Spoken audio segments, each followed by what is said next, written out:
오늘 룻이라는 한 여인의 가정을 통해서 은혜가 있기를 주의 이름으로 축복합니다. 가정에 따른 부모, 또 자녀, 어버이날, 어린이날, 또 스승의 날, 또 부부의 날, 여러 날들이 있죠. 근데 참 애석하게도 가족만큼 공감대가 잘 이루어지지 않는 그룹도 없어요. 그나마 남남은 좀 관심이라도 더 가져보려는데 가족은 공감을 잘 하지 않아요. 왜냐하면 너무나 잘 알고 있다고 생각하기 때문인 것 같아요. 부부의 날도 아마 있을 텐데 싱거운 얘기를 한번 해볼게요. 한 부부가 열심히 살았습니다. 그리고 생계, 또 자녀들 양육. 저도 종종 아내와 같이 이렇게 마트에 장 보러 가는데 그 장 보는 것도 얼마나 분주하고 바쁩니까?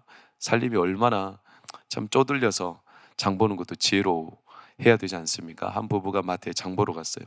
장 볼 거는 많아 죽겠는데 남편이 안 보이는 겁니다. 그래서 아내가 속이 터져가지고 도대체 할 일은 많은데 당신 어디 있는 거야? 전화를 했더니 남편이 당신 10년 전에 우리가 갔던 보석 가게 알지?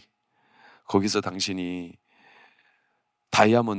그 다이아몬드 반지 보고 반했었잖아. 그때 형편이 안 돼가지고 우리가 말은 못했는데 당신 거기 기억나? 그랬더니 아내가 눈물이 왈칵 쏟아지거든. 기억나. 나 그 보석성 옆에 자전거 샵에 있어.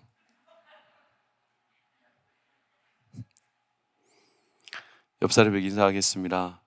착각하지 마세요.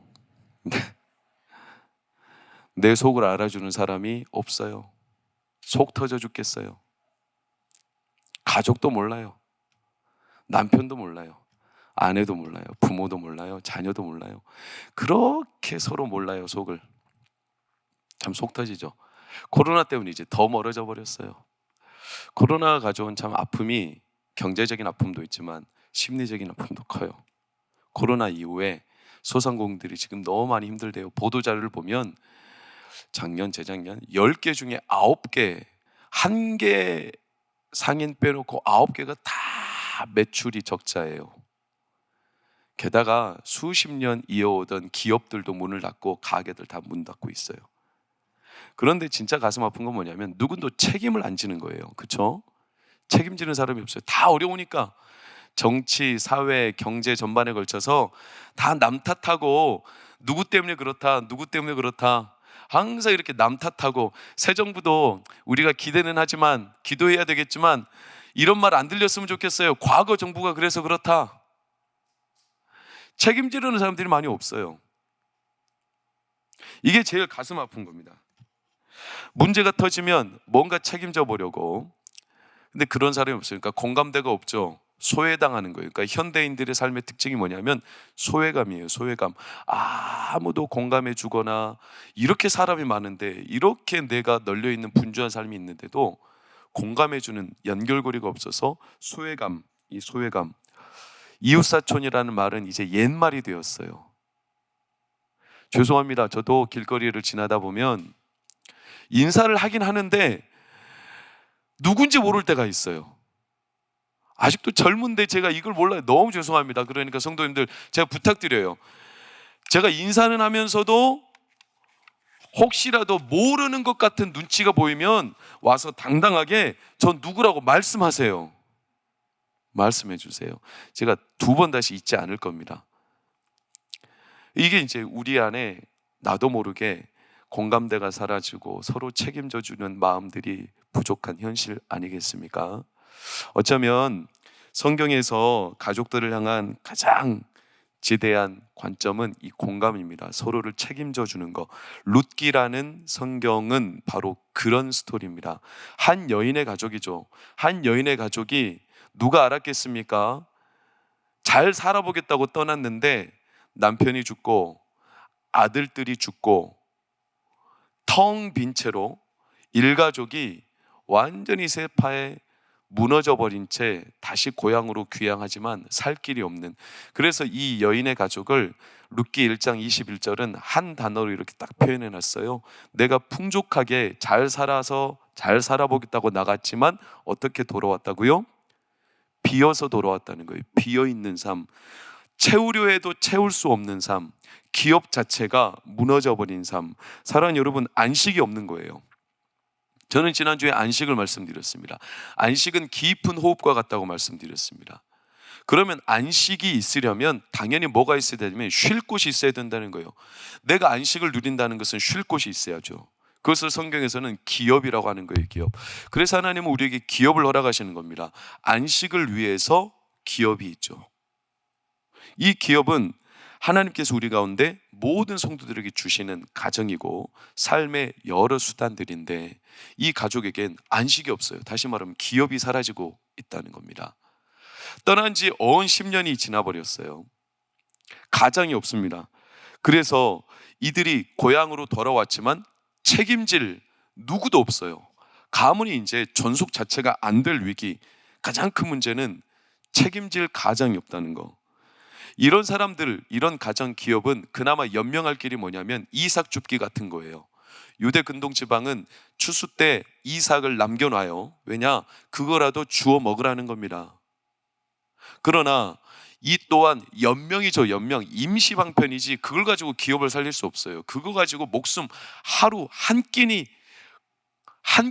채우는 거지, 그게 그 가정과 기업의 소생의 근거가 될 수 없죠. 그나마 이삭 줍던 사람이 거동마저 어려워지면 이제 그조차도 못하는 거 아니겠어요? 그래서 하나님께서 이 이스라엘 백성들 가운데 기업이 무너져버린 가정들을 살리기 위해서 일종의 사회보장제도예요. 그게 뭐냐면 오늘 9절은 이렇게 표현해 놨어요. 빨간색만 읽어볼까요? 시작. 이거예요. 기업 물을 자죠. 이걸 쉽게 책임지는 자예요. 한 가정의 기업이 무너졌어요. 가장 책임질 자가 없어요. 그 후손을 이어갈 수 없어요. 그때는 가장 가까운 형제나 친족이 수원법이나 그 기업의 빚을 다 탕감해 주어서 그 기업을 이어가게 책임져 주는 사람, 재해나 재난이나 경제 한파, 그리고 내외부적인 여러 요인 때문에 기업이 무너져 버린 가정, 가장 가까운 형제 친족들을 통해 책임지게 하는 겁니다. 왜? 하나님의 정신은 연대성 때문에 그래요. 연대성이라는 게 좀 어려운 말이에요. 쉽게 말하면 나 혼자 살 수 있습니까? 어려워요. 사회가 같이 살아야 됩니다. 그래야 살 수 있습니다. 나 혼자 괜찮다고 괜찮아 보이는 게 아니라 결국 옆 사람이 무너지고 옆에 기업이 무너지면 다 타격을 받습니다. 모두가 함께 무너집니다. 나 혼자 잘 살아서 잘 사는 게 아니에요. 모두 연결되어 있죠. 연대성이에요. 그건 우리가 연쇄작용, 환경이 오염되면 우리에게도 심각한 위협이죠. 왜요? 환경이 오염되는 게 우리의 생명과 직결될 만큼 아주 깊은 연대성 안에 있다는 거예요. 숲이 될 수 있는 이유는 나무가 모여있기 때문에 숲이 되는 거지, 나무 한 그루가 버티고 지탱할 수 없어요.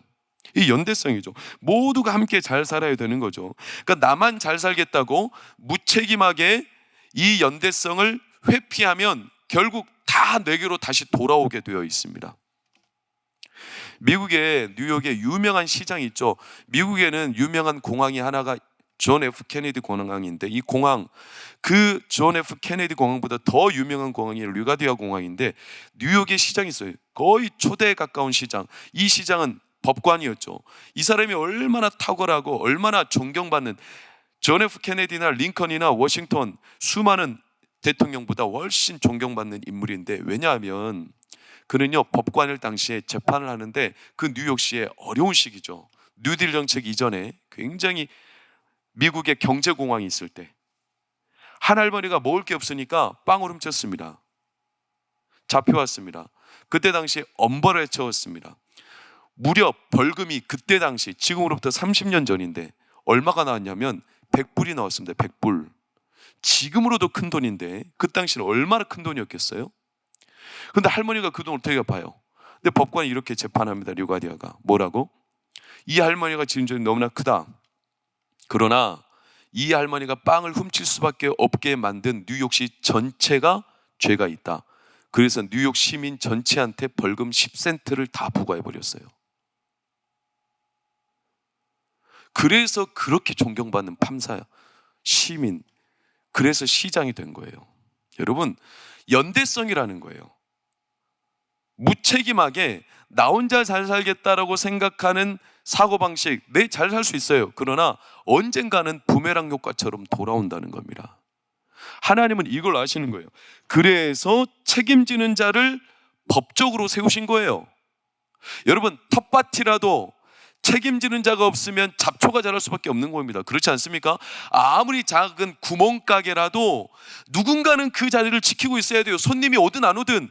그래야 그 가게가 운영되는 거예요. 자기가 시간과 자기의 체력을 투자해서 지켜야 되는 거죠. 책임져야 되는 거죠. 그래야 문 안 닫죠. 한 기업이 무너지는데, 이 나오미의 가정이 무너지는데 베들레헴으로 돌아왔는데 아무도 책임을 안 진다. 그러면 그 기업만 무너지는 게 아니라 모든 기업이 이제는 무너질 때마다 누구도 책임을 안 진다. 그러면 유대인들 사회 자체가 무너지는 겁니다. 그래서 세운 제도가 기업 물을 자예요. 고엘 제도라고 그래요. 고엘 제도. 가알, 구속하다, 갚아주다, 이런 뜻을 갖고 있죠. 그런데 이 기업 물어야 될 나오미의 가정에 가장 누가 책임을 질까? 아무도 없어요. 고작 한 사람이 남아있는데 그게 유명한 오늘 성경의 제목, 그 제목의 여주인공 누굽니까? 룻이죠. 가련한 여인, 힘도 없는 여인, 이방 여인. 그가 뭘 하겠어요? 외국인 며느리가 도대체 유대 사회에 와서 뭘 하겠어요? 그러니까 애초부터 나오미가 며느리들 2명 있었어요. 오르바와 룻. 다 가라. 오히려 너희들에게 내가 해줄 것도 없다. 수혼법에 의해서 내 자녀가 또 다른 자녀가 있다면 너희들과 결혼을 시켜서 기업을 이어가게 하겠지만 그럴 수도 없다. 4번이나 1장에 4번이나 떠나가라고 종용하는 장면이 나와요. 나오미의 나름의 배려입니다. 나는 늙어서 이제 홀로 그냥 쓸쓸하게 죽어가는 게 안타깝긴 하지만 내 혼자 인생 그렇게 살아갈 테다. 그러나 너희들은 아직 젊지 않느냐? 그러니까 제가 해라. 4번이나 종용하는데도 결국에 오르바는 인사를 하고 입맞추고 슬픔 중에 떠나지만 한 여인이 남죠. 누구예요? 룻이에요. 룻의 심경을 1장 18절은 이렇게 기록해 놨어요. 굳게 결심하였다. 그래서 나오미가 더 이상 말하지 않았다는 겁니다. 여러분, 그러나 방법이 있습니까? 이방 여인이 뭘 하겠습니까? 기업을 세우겠습니까? 기업을 책임지겠습니까? 오히려 집만 되지 않겠습니까? 딱히 방법이 있겠습니까? 요즘에도 제가 종종 EBS를 보면 이 외국인 가정, 그러니까 다문화 가정, 외국인 며느리가 들어온 가정들, 고부간의 뭐 갈등, 또 그 가정의 살림살이를 이렇게 취재해주는 여러 가지 방영물들이 EBS에 있는데 보면요, 진짜 어렵습니다. 의사소통도 안 되고 문화 차이도 너무나 크고, 그래가지고 얼마나 이게 막 사실 방송에 나오는 건 그나마 괜찮은 가정들이에요. 근데 그렇지 않은 가정 너무나 많을 거예요. 짐이 되겠습니까? 도움이 되겠습니까? 자기 몸도 부지하기 어려운 이 룻이 노모를 책임진다? 어불성설이죠. 그러나 룻은 가련하지만 노력해 봅니다. 룻을 한번 보세요. 2장 2절, 10절, 13절. 그에 딱 한 가지, 자기가 할 수 없으니까, 자기가 책임지고 싶지만 할 수 없으니까 룻은 뭐만 바래요? 은혜만을 바라는 거예요. 은혜를 입으면, 은혜를 베푸시면 13절에도 당신이 어찌하여 내게 그래서 내가 은혜 있기를 원합니다. 그래서 이 룻이요, 쉬지 않고 일했다라고 말하고 있어요. 7절에 보면 쉬지 않고, 그 이삭 줍는 게 고작 얼마나 된다고, 그럼에도 불구하고 책임 한번 져보겠다고. 다 떠나가니까 누구도 그 나오미 노모를 모시지 않으니까 그래도 나라도 한번 책임져 보겠다고 끝까지 쉬지 않고, 가상하지만 이게 무슨 소용일까 싶으면서도 놀라운 것은 성경은 이 여인에게 집중한다는 거예요. 이 여인을 참 귀하게 봤어요. 사랑하는 여러분, 이게 하나님의 시선이에요. 내 능력이 안 되는데 책임져 보려고 하는 이 룻이 도대체 뭘까? 그런데 하나님은 그 룻을 은근히 쳐다보는데 누구의 시선으로 보냐면 보아스라는 남자의 시선으로 봐요. 그러니까 성경이 참 흥미롭고 우리에게 호기심과 여러 가지 마음의 가능성들을 딱 보여주는데, 대표적인 게 3절 4절입니다. 2 단어가 나오죠. 이 룻이 밭에 가서 이삭을 줍는데 어디로 가냐? 우연히 어디 가요? 엘리멜렉, 즉 나오미의 죽은 남편 엘리멜렉의 친족 보아스에게 속한 밭으로 갔다. 우연히, 남들이 볼 때는 우연이죠. 그랬더니 4절 빨간색 시작. 마침 그때 누가 와요? 보아스가 온 거예요. 그 보아스가 본 거예요. 우리가 볼 때는 우연히 이루어진 것 같죠. 근데 이게 성경의 시선이에요. 하나님이 귀하게 눈여겨보시고 계시다는 거예요. 우연처럼, 마침, 아니 이게 우연이 아니라는 거죠. 보아스가 보니까 평소에 보지 못하던 여인이 있어요. 룻입니다. 그래서 물었더니 자초지종을 설명합니다. 홀로 된 노모를 모시고 자기 혼자 책임져 보겠다고 모시고 온 여인인데 묻정도 몰라요. 아무것도 몰라요. 이방 여인이에요. 뭘 알겠습니까? 무슨 책임을 지겠습니까? 그러니 보아스의 마음에 갸륵하게 느껴져서 그에게 물도 제공하고 다른 밭 가지 마라. 내가 너를 보호해 줄 테니까 이 밭에서 이삭을 주어라.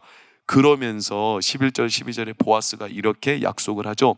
보아스가 그에게 대답하여 이르되 네 남편이 죽은 후로 네가 시어머니에게 한 모든 것과 내 부모와 고국을 떠나 전에 알지 못하던 백성에게로 온 일이 내게 분명히 알려졌느니라. 12절 시작.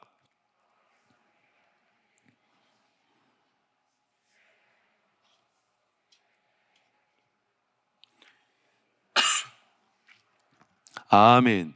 이게 보아스의 응답. 사실은 진짜 이대로 이루어질까 우리는 의심은 들지만 하나님은 이 보아스를 통해 룻을 쳐다보고 있는 거예요. 아직은 막연하지만 현실적으로 어떤 대안도 없지만, 그런데 이런 룻에 대해서 나오미도 똑같은 마음이에요. 나오미, 노모가 얼마나 미안하고 고맙겠어요. 그러니 나오미가 가만히 있을 수 없죠. 참을 수가 없죠. 그러니까 나오미도 뭔가 룻에게 해보고 싶은 거예요. 그게 뭐냐? 3장 1절과 2절을 보세요. 룻의 시어머니 나오미가 그에게 이르되 내 딸아, 내가 너를 위하여 안식할 곳, 기업을 말하죠.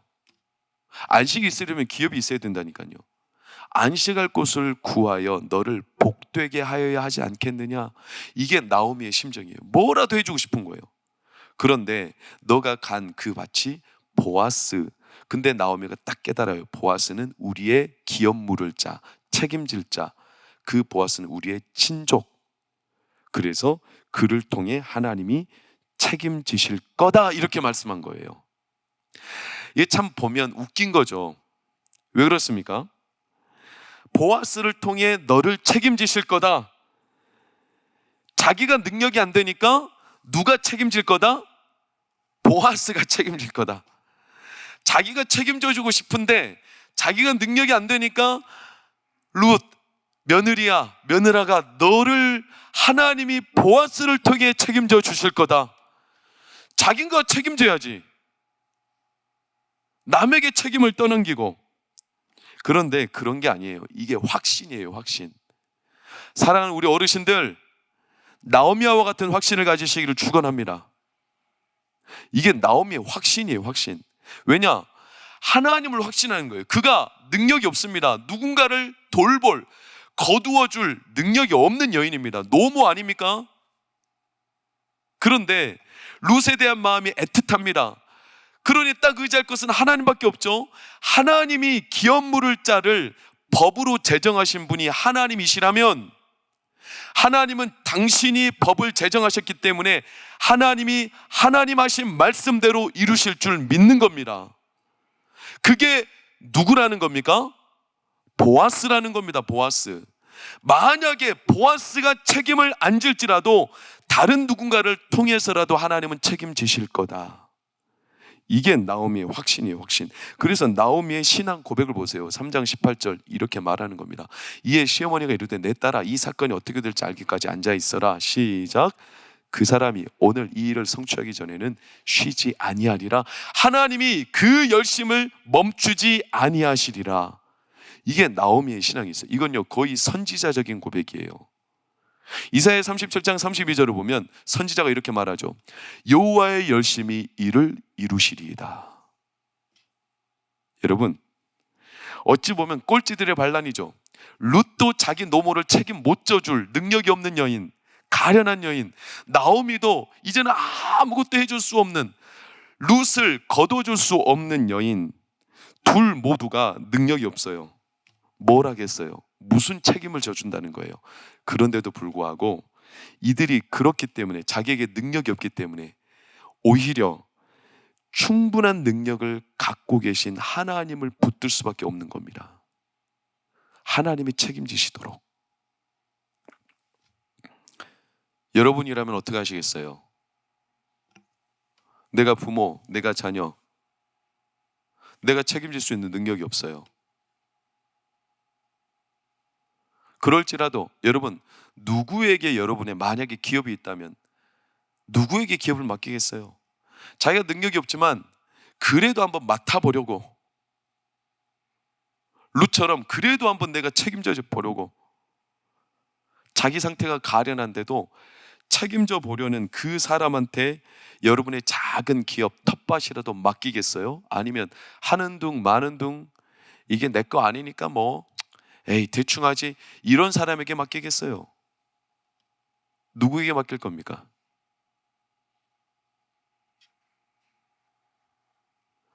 아무리 똑같은 자녀라도, 아무리 똑같은 형편에 있어도 그래도 맡아보려는 사람에게, 책임을 져보려는 사람에게 맡기지 않겠습니까?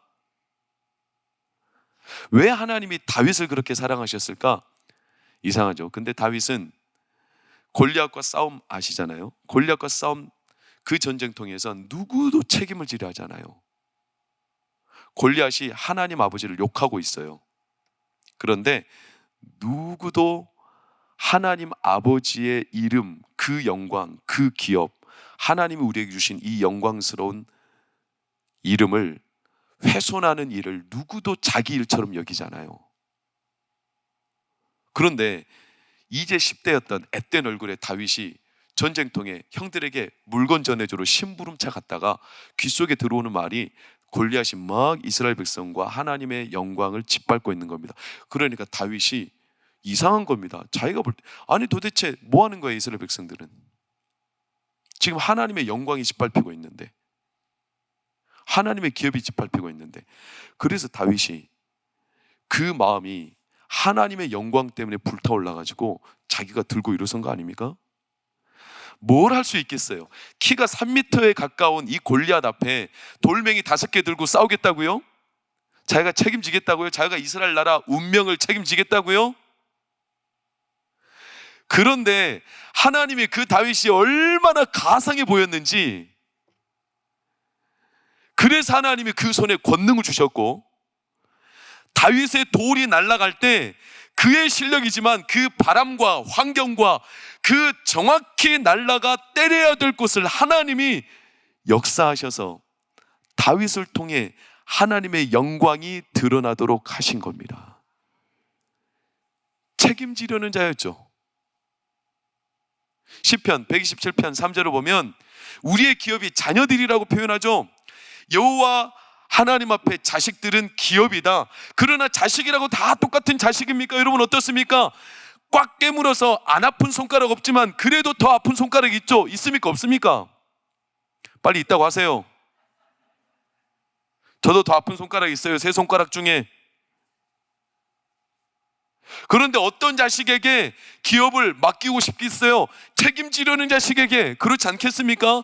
그래도 자기는 무능한데, 여호와, 자식은 여호와의 기업이요. 그러나 다 같은 자식이 아니에요, 사실은. 그 자식이 장사의 수중에 있는 화살과 같으니 이 화살이 가득한 자는 복되도다. 대적의 성문이 차지하지 못할 거다. 이렇게 말하지만 그 자식이 정말로 책임지려는 자식, 어떤 마음에 쏙 들게 하는, 명절만 되고 절기만 되면, 어버이날만 되면 마음에 쏙 들게, 우리 어르신들의 주머니에 돈이 쏙 들어오게,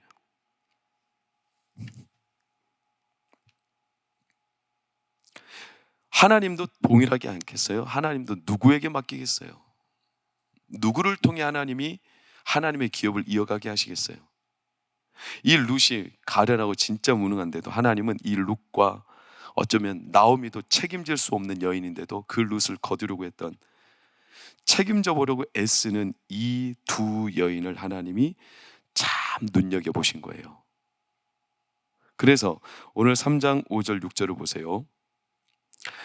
나오미가 룻에게 이러이러하게 해라, 보아스가 우리 기업의 책임질 자니까 너가 이루어라게 그 발치에 앉아있다가 이불을 덮고 있으면 보아스가 너를 거둬주고 보아스를 통해서 우리 기업을 책임질 거다. 그런데 룻이 뭘 압니까? 그런데 룻이요, 빨간색만 보시면 다 행하리이다, 다 하니라. 그저 어머니의 말씀에, 그저 하나님이 주신 말씀처럼 여기고 그 행한 대로 다 행했다. 여러분, 이런 여인을 성경에서는 뭐라고 말하냐면 진주와 같다 그래요. 진주와 같다. 잠언 31장 10절에서부터 쭉 나오죠. 하나님께서 귀하게 보시는 현숙한 여인은 진주와 같으니 그의 가정이 핍절하지 않을 거다 라고 말하면 그 기업을 책임지시는 장면이 쫙 나오는데 마지막에 그 단서가 나왔어요. 왜 그 여인의 가정을 책임지시느냐? 그는 어떤 고운 것보다 더 고우니 그가 여호와를 경외하기 때문이로다. 다시 말하면 하나님을 믿고 하나님이 책임져 주실 거라는 여호와 신앙이 있기 때문이다. 하나님이 이 룻을 보니까, 이 나오미를 보니까 가만히 있을 수가 없어요. 그래서 보아스를 통해 그 파산한 가정과 가문을 책임지기로 하나님이 작정하셨습니다. 물론 보아스보다 가까운 친척이 있었습니다. 그래서 보아스가 룻에게 말하죠. 만약에 그 가까운 친척이 기업 물을 책임을 이행하지 않는다면 내가 하겠다. 그랬더니 그 가까운 친척에게 보아스가 권해요. 너에게 이 기업에 물을 책임이 있다. 물을 거냐? 그랬더니 그 사람의 이름이 뭐냐면, 저를 따라해 보세요. 아무개. 성경에 아무개라고 표현되어 있어요. 가치가 없다는 거예요. 성은 아고 이름은 무개예요. 무개. 아무개. 그가 처음에 책임지겠다고 했어요. 그런데요, 금세 번복해요. 왜냐? 그는 착각했습니다. 자기가 이 기업, 이 엘리멜렉에 속한 땅 빚진 것을 갚아주면 자기 땅이 되리라고 생각했는데 그게 아닌 거예요. 이 기업이라는 게 뭐냐면 자기가 빚은 갚아주되 이 땅이 누구의 기업으로 돌아가냐면 룻의 아들에게로 돌아가는 거예요. 그러니까 자기 아들에게로 돌아가는 게 아닙니다. 그러니까 이 사람이 기겁을 해가지고 아니야. 그래서 그가 빨리 번복하죠. 나는 손해가 될 것 같으니 책임 안 질 거야. 이런 사람들에 대해서 신명기 25장은 뭐라고 말하냐면 신발을 벗어 네 책임을 그 다음 친인척에게 넘긴다라는 약조를 해라. 그리고 마을 사람들이 어떻게 하냐면 그 집에 와서 침을 뱉어요. 태태태 하면서. 이게 참 하나님이 책임을 면피하는 자들에 대해서 부끄러움을 입히시는 겁니다. 그런데도요, 그 시대 사람들이 누구도 책임을 안 져요. 사사시대거든요.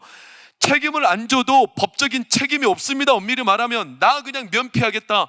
왜 내가 굳이 손해를 보느냐? 내가 왜 굳이 그 가정을 내가 책임져야 돼? 내 먹고 살 길도 바빠 죽겠는데 내가 그들을 책임진다고 해서 나한테 돌아오는 게 뭐야? 그러니까 누구도 책임을 안 지는 거예요. 옆 사람도 책임 안 지고 앞 사람도 책임을 안 집니다. 그러니까 나도 당연히 책임을 안 지는 거 아니겠어요? 누가 책임을 지겠습니까? 그런데 놀랍게도 하나님은 이 가정을 보아스를 통해서 책임을 지게 하시는 거예요. 보아스를 통해서. 그래서 오늘 10절과 11절을 보시면 이렇게 나오죠. 그가 이르되 내 딸아 여호와께서 내게 복 주시기를 원하노라. 네가 가난하건 부하건 젊은 자를 따르지 아니하였으니 네가 베푼 인애가 처음보다 나중에 더하도다. 그리고 이제 내 딸아 두려워하지 말라. 내가 네 말대로 내게 다 행하리라. 네가 현숙한 여자인 줄을 나의 성읍 백성이 다 아느니라. 아멘. 보아스에게 주신 하나님의 마음이죠. 그래도 자기 노모를 버릴 수가 없어서 책임져 보려고 했던 이 가련한 여인을 룻, 그 자기 며느리가 무슨 죄가 있다고, 그 노모가 그 며느리가 너무나 불쌍해서 그래도 자기도 뭔가 해줘야 되겠는데 내 딸아 네가 안식할 곳이 있어야 되지 않겠냐? 내가 너한테 복을 주고 싶은데 내게 능력이 없구나. 그래서 하나님이 책임져 주실 거다. 아멘. 이렇게 외쳤던 나오미, 여러분 현실적으로 아무 책임도 져줄 수 없는 이런 형편에서 하나님은 그 가정을 눈여겨보신 거예요. 눈여겨보셨어요. 이게 남 얘기가 아니에요. 이게 어쩌면 오늘을 살아가는 우리 가족사죠. 이 나오미와 룻이 잘 살아보겠다고 베들레헴을 떠나고 다시 베들레헴으로 돌아온 거예요. 잘 살아보겠다고. 그들은 누가 알았겠습니까? 잘 살아보겠다고 떠났는데 자기 남편이 죽고 두 아들들이 다 죽을 줄 누가 알았겠습니까? 자기 노년이 그렇게 쓸쓸하게 텅 빈 채 돌아오게 될 줄 누가 알았겠습니까? 그의 마음속에 쓴물만 나와요. 쓴물. 나옴이라는 이름을 개명하잖아요. 나옴이라는 이름은 기쁨이라는 이름인데 자기의 나를 더 이상 마라라고 부르지 마라. 내 이름 마라다. 쓴물이. 속이 늘 횡한 거예요. 채워도 끝이 없어요. 왜요? 두 아들이 죽고 남편까지 죽고 노년에 기대하고 소망할 게 아무것도 없어요. 생각만 하면 쓴물이 나와요. 내가 그때 더 잘해줄 걸. 내가 그때 왜 그렇게 했나. 이런 마음밖에 없어요. 텅 빈 채. 이게 나오미 세대와 같은 오늘날 우리 부모님들 세대 아니겠습니까? 우리들 가운데 내 가정과 내 가문을 일으키고 싶지 않은 사람이 어디 있겠어요? 그래서 열심히 살았잖아요. 최선을 다해 힘을 다해. 우리 부모님들 무조건 서울에 머리 닐 곳만 있으면 내가 땅을 파서라도 살아보겠다. 그래서 상경한 분들이 한둘이겠습니까? 우리 교회는요, 서울 출신보다 지방 출신들이 훨씬 많을 줄로 저는 알아요. 상경에서 맨 땅을 파고 흉년, 우리 어르신들, 저는 못 경험했어요. 보릿고개 다 경험하셨잖아요. 그래도 버텼어요. 보릿고개 넘고 또 참았어요. 억울해도 그래도 버텨본 거예요. 잘 살아보자고. 저 어릴 때는 TV에 항상 TV만 틀면 이 노래가 나왔어요. 잘 살아보세, 잘 살아보세, 우리도 한번 잘 살아보세. 이 노래 항상 나왔어요. 새마을 운동할 때. 그렇게 잘 살아보겠다고 참고 버티고, 근데 IMF 터지고 그래도 금 팔아가며 또 버티고, 내 자식 그래도 버젓하게 한번 세워보겠다고, 우리 기업 한번 세워보겠다고 그렇게 살았어요. 내 가정, 내 기업 책임져 보겠다고 예수 믿고, 그래도 뼛속까지 병 들어가면서 참고 그리고 우리 자녀들 세대, 룻과 같은 세대들을, 오늘날 세대죠. 늘 그 부모의 등골이 휘어지는 뒷바라지로 그래도 우리 자녀들 세대도. 그런데 우리 가정 어려움 많아요. 죄송하지만 우리 교회도 룻처럼 홀로 자녀들을 키우는 가정들이 제법 있어요. 능력이 없는데 지금 둘이 벌어도 시원찮은, 맞벌이도 어려운 상황에 홀로 이제 친정 신세 지기도 너무 미안한 거예요. 평생 나를 위해서 뒷바라지 했는데 나 때문에 부모님 효도도 못 해드리고, 늙음하게 허리 굽고 병까지 생기고, 그런데 여전히 내가 그 부모님께 아무것도 못 해드리는 이런 룻과 같은 젊은 세대가 우리 교회에 왜 없겠어요? 무엇보다 가슴 아픈 건 애들이 부모님 한쪽밖에 없으면 얼마나 가슴 아프겠어요? 그것뿐만입니까? 예수 믿는 가정인데 왜 이렇게 하나님은 우리 가정에 겹경사가 아니라 겹고난을 이렇게 많이 주셔? 병나고 사고 나고 또 코로나 때문에 재해가 생기고, 이게 끊이지 않는. 해볼 방법이 없어. 인간적으로 책임은 지고 싶은데.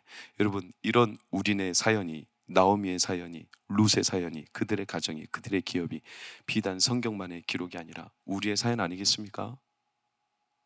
오늘을 살아가는 소망이 있겠습니까? 기쁨이 있겠습니까? 내 노년에 봉양자가 가능하겠습니까?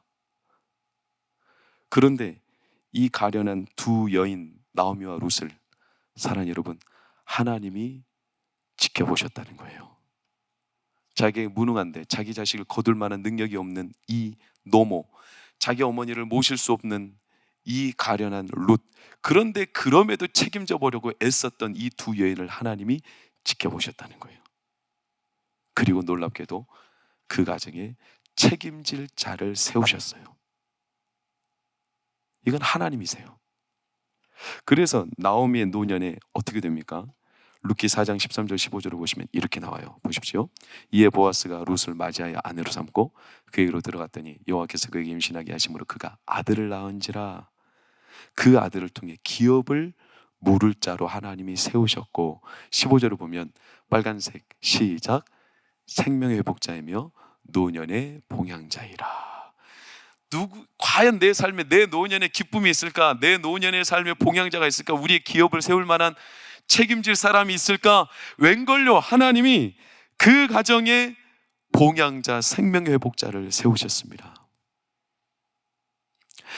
내 가정, 내 기업에, 우리 사랑하는 동광교회 권속들의 가정에 과연 책임질 자가 있을까?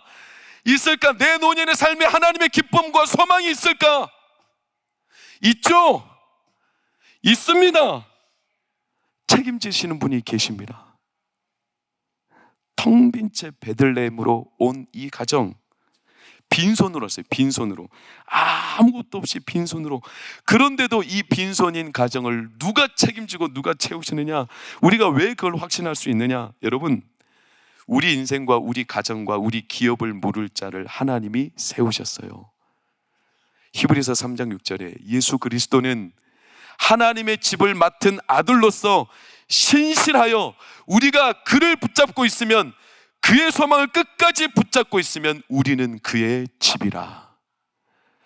우리 가정, 우리 기업을 책임질 자로, 기업 물을 자로 하나님은 우리 가정에 예수 그리스도를 세우셨어요. 예수 그리스도를. 참 신비롭게도 나오미가 베들레헴을 떠나 텅 빈 채 베들레헴으로 돌아왔죠. 베들레헴이란 이름의 자체가 벳레헴, 떡집이라는, 베들레헴에 떡이 없어요. 떡이 다 떨어져서 먹고 살 길이 없는 이 여인들의 가정인데, 이 벳레헴에 하나님이 기업 물을 자를 세우셨고, 놀랍게도 2000년이 지난 뒤에 그 벳레헴에 예수 그리스도가 탄생하셔서, 이 베들레헴에 예수 그리스도가 오셔서 우리에게 뭐라고 선포하시냐면, 내가 세상에 내려온 참 떡이니라. 할렐루야. 그래서 우리는 빈손이라도 십자가를 붙들고 나아가면 우리의 노년과 우리의 삶과 우리의 기업을 하나님이 책임지십니다. 우리의 찬송가 가상 아닙니까? 빈손들과 앞에가 십자가를 붙드네. 의가 없는 자라도 도우심을 바라며 생명샘에 나아가니 나를 씻어주소서.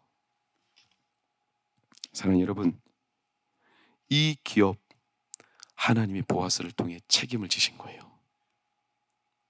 그래서 보아스는 선언합니다. 룻기 4장 10절, 이 가정과 기업이 더 이상 하나님이 그 기업을 세우사 끊어지지 아니하게 하시리라. 할렐루야. 우리도 동일합니다. 왜요?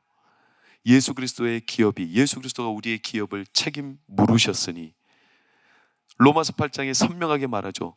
누가 그리스도의 사랑에서 우리를 끊으리요?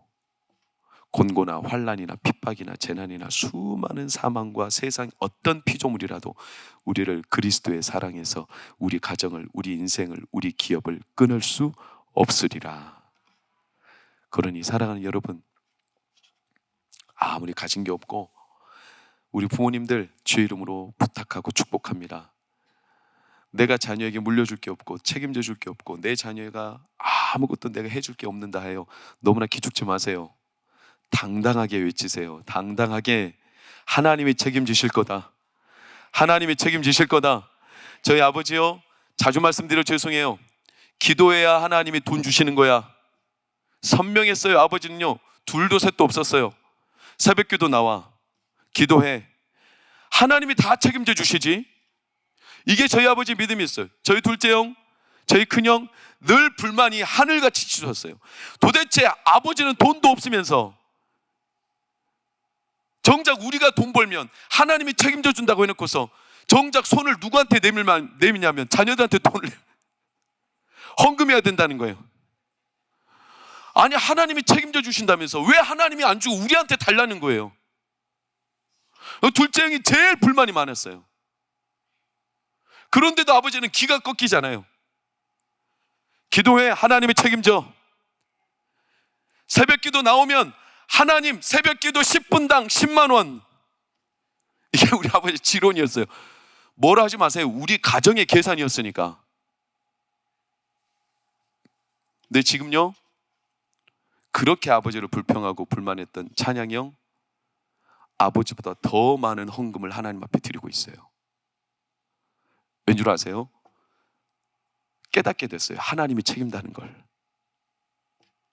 코로나 2년 동안 저희 큰형 그렇게 어려운 대학 강사 다 잘려나가는 상황인데도 하나님이 오히려 큰형의 삶을 인도하셔서 2년 동안 하나님께서 11조와 수많은 헌금으로 하나님의 살아계심을 오히려 드러내어 보여주셨어요. 우리는 딱 한 가지밖에 고백할 수 없어요. 그게 부모님의 열매라는 거예요. 내 열매가 아니라, 그래서 아버지가 그렇게 외치셨던 거구나. 사랑하는 어르신들, 당당하십시오. 하나님이 책임지신다고 당당하게 기도하고 선포하십시오. 나오미처럼 사랑하는 룻과 같은 자녀 세대들, 우리 저를 비롯하여 우리 자녀 세대 성도님들 주의 이름으로 축복합니다. 내가 아무리 어렵고 힘들어도 책임지려고 애쓰십시오. 책임지려고 애쓸 때 하나님이 그 가정과 그 사람을 기뻐하십니다. 귀하게 보십니다. 그리고 그 가정을 새롭게 하십니다. 이게 하나님께서 우리의 삶에 책임지는 자를 통해 기업을 이어가시며 우리 가정의 기업을 세워가시는 하나님의 권능입니다. 그러니 오늘 우리 안에 무너지고 어려움 당하는 기업들, 가정들 많을지라도 오늘 말씀을 통해 우리의 기업 물을 자가 예수 그리스도이시며 우리는 그 안에 우리 가정을 책임지신다는 사실을 확신하며 내가 그 책임을 같이 지고 가정을 붙들고 하나님 앞에 기도하며 내일 새벽부터 나오고 또 예배 때마다 또 내 가정 부모님 자녀들 어려움 중에 있을지라도 내가 먼저 책임지며 지금까지 달려오시느라고 애쓰셨고 앞으로도 그렇게 하나님 앞에 기업 물을 자로서 살아가실 때 하나님께서 우리 가운데 하나님의 전폭적인 지지로 우리의 기업을 세워가실 줄 믿습니다. 기도하겠습니다. 하나님 고맙습니다.